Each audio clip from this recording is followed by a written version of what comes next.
relation dañ koy protéger. Sëriñ Pape Malick Sy.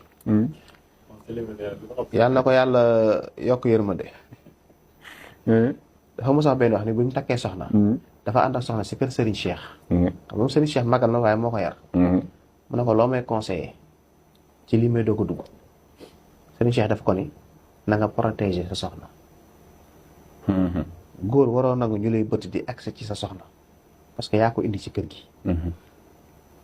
góor da nga war a protéger sa soxna. dëgg la parce que seen loxo yow lañ ko teg. gis nga li ma gën a métti ci àdduna mooy ngay gis ay couple yi divorcé lu tax mu ne moog waa ji jotewuñ dara maanaam ñaar ñi sëy jotewuñu dara kuñ ciy tudd ñu naan ay njëkk yaak goro baak nangam ak nangam non góor da ngay am fulla am fayda ci sa digganteeg sa soxna. waroo cee xajal kenn. dëgg la nag mun ngeen toll fenn nga soxla xalaat xool ko xalaatam rafet nga waxtaan ceeg moom. wala ku la ci jiitu nga waxtaan ceeg moom mais quand ñu lay bët di fekk sa soxna di ko wax yéen wala di ko def yéen yi non dañ ciy am fulla ju mat sëkk. góor loolu lañ koy doyee.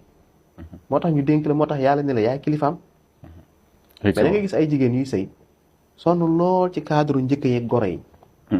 yàlla ma yàlla baal ci wax ci ndax jëkkër ju ñàkk fayda jëkkër ju néewal loo wax mun la garaaw. wallaahi du noonu fekk sa soxna di ko wax yéen wala di ko def yéen yi non dañ ciy am fulla ju mat sëkk. góor loolu lañ koy doyee. moo tax ñu dénk la moo tax yàlla ne la yaay kilifaam. mais da nga gis ay jigéen yuy sëy sonn lool ci cadre njëkk yeeg goro yi. yàlla ma yàlla baal ci wax ci ndax jëkkër ju ñàkk fayda jëkkër ju néewal loo wax mun la garaaw. wallaahi du noonu góor amoo da ngay takk sa dafa metti de nga bàyyi sa kër ndey bàyyi sa kër baay. léeg-léeg nga gis ku ci jógee dëkk ak dëkk.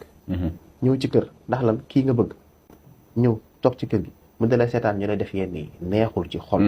góor ñi tamit nañ jël seeni responsabilité jabar dañ koy protéger. yiir ko mu nekk nga nekk kiiraayam. effectivement surtout ku bàyyi njabootam bàyyi famille am. yemul ak ci ñi nga bokkal kër de ba ci koñ bi. xam nga daanaa fi keroog ne la nga gis jigéen buy sëy ci koñ am personnalité bu muy dégager caractère bu muy dégager génn daje xale bu am 19 ans xale bi di ko sànni ay baat di ko cibatu. fekk jëkkër moo fa jaar wane fa benn ñàkk fay waaw benn ñàkk fay dafa wër sëkk. yaa ngi dégg wax bi parce que nag am na jigéen ñu am fulla yu am caractère. mais seen jëkkër yi ñoo ñàkk fayda di koccaatu ci xale yu ndaw yi te góor ñi nañ xàmmee koo xam ne sa doom la ak sa jarbaat la ñàkk fayda la quoi. ñuy xewal mais ko sa jabar ay yaa koy jox dépense. am na kër yu mu tas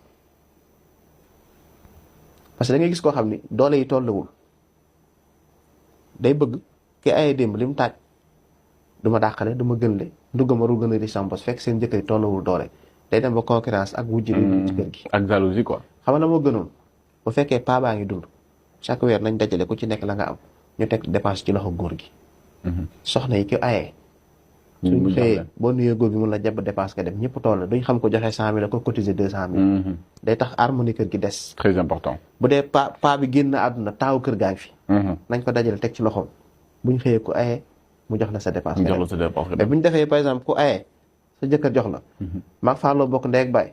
Fallou ingénieur la famille liggéey ñu ngi koy fay benn 1 million 200 wala 1 million 300. man maçon laa damay taxale journée 5000 journée 6000 laa am. mais Fallou mën na yeew jël 15000 jox soxna si ne ko toggal tey man su ma yeewoo benn 5000 wala 6000 laa am mais li gënoon mooy Fallou gékkiti 500000 ma yëkkati samay 200000 man ñu teg ci loxo paa bi muy 700000 ñu ne ko dépense weer waa ngoog. soxna sa soxna boo egg sama soxna bu ñu xëyee ne ko jàpp 10 000 duñ xam ko joxe. ku joxewul maanaam loolu nañ koy bàyyi xel. léegi nag ñaari frères yi. da ngeen war a xam ne lii leen boole moo ëpp fuufu jabar mooy da ngeen a bokk deret